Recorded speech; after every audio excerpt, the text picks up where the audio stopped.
Hi, it's Dr. Lynn Fox, and I'm here to finally share with you the last interaction for TESA.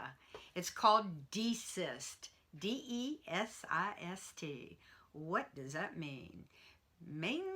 Well, basically it means stopping a misbehavior.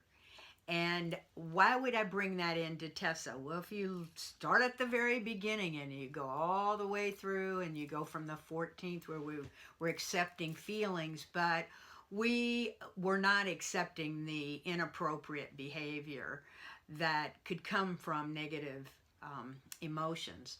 So desist involves us looking at why children may be misbehaving. And if we can understand the cause, even at a very surface level, then there are things that we can do that will work with individuals that have certain inappropriate behaviors, and also understanding what doesn't work, because what works with one individual may not work with another individual, especially in terms of their need to act out the way that they are misbehaving in the classroom.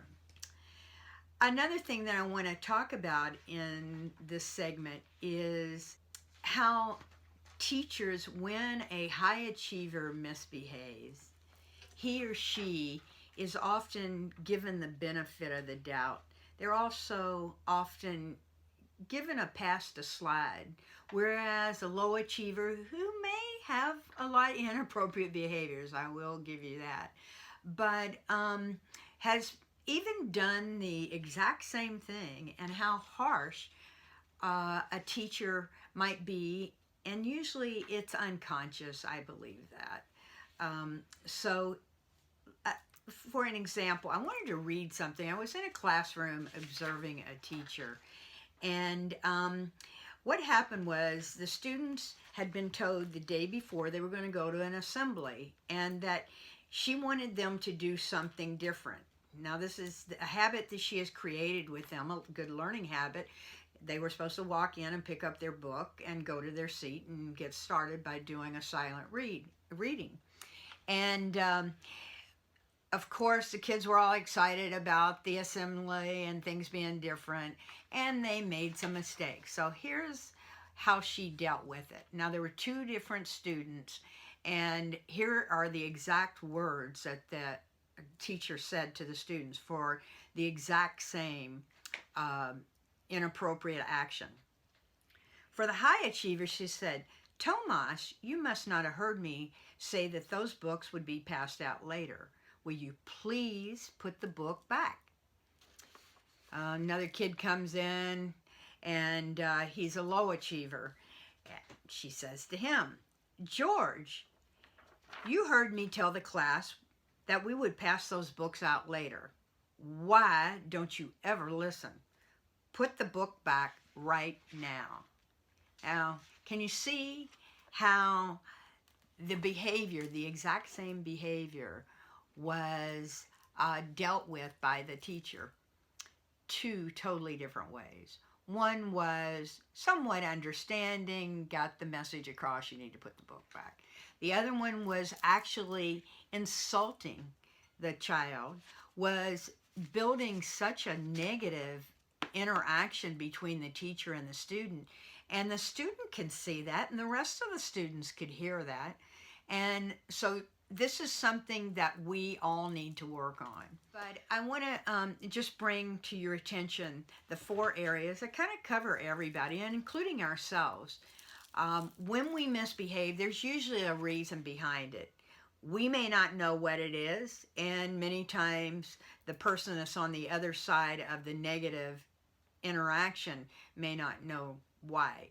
But if teachers can understand or get an understanding of what's really going on, then they can react in such a way that is much more productive than being insulting. What behaviors am I talking about, and what's going on with the student?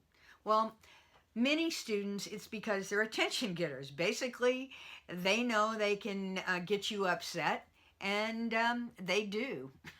And they do things that cause you to react kind of on the spur of the moment. They're called attention-seeking individuals. And unfortunately today, we have a lot of those in our classroom. There's another reason that individuals might misbehave, because there's something else going on, and it's the need for power. Many times it's because they don't have the power that actually they deserve, or the respect that they deserve. And so they're smart and they're leaders, and they unfortunately take their power out in a very negative way. These are called power seekers.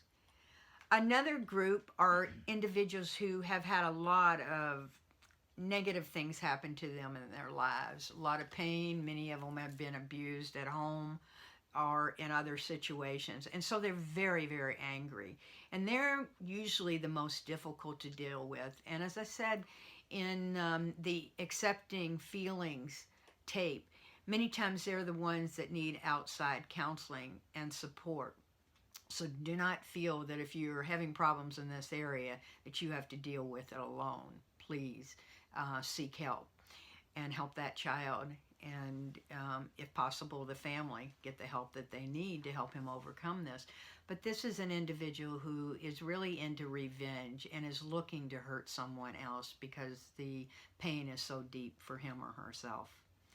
And the last one is the individual that is very withdrawn, does not feel he or she can even do the work, doesn't even try, and goes into basically their little hole or at the back of the room or their seat, and they don't even reach out for the help that they need. That's why I love number 4, interaction number 4, which is individual helping, where you set it up that they can come and get the help they need and do it in a way that is a positive for them and that they don't feel less than the other students. So we have done a lot in a very short period of time, actually, even going through 15 various interactions. As I said, TESA is hierarchical and sequential. You not only go across the grid, but you go down, and you go from one area, 1, 2, 3, 4, 5, or you go from 1, 4, 7, and down, as you can see on the screen. The whole idea is you start small and you build, and you keep doing each and every interaction till they become a part of your teaching. And not only do the students succeed and win and grow from their experience with you, whether it be as an elementary teacher and you have them most of the day, or a high school teacher where you have them 1 hour or 1 period a day. You the teacher, will enjoy your classes so much more. You will learn and grow yourself, and you will be in the profession for a long time because you want to. Everyone succeeds, and it's been a pleasure working with you as well as Sandra for these last 15 YouTube presentations. This is Sandra Elliott again, and we are now dealing with the very last part of the TESA interactions, and it's called Desist. And as Dr. Fox already said, Desist has to do with intervention, actually, preventing or adapting very quickly, being able to analyze why the student is doing what the student is doing in terms of a misbehavior. One of the first things, and particularly subs can do, is to be observant when you go into the classroom.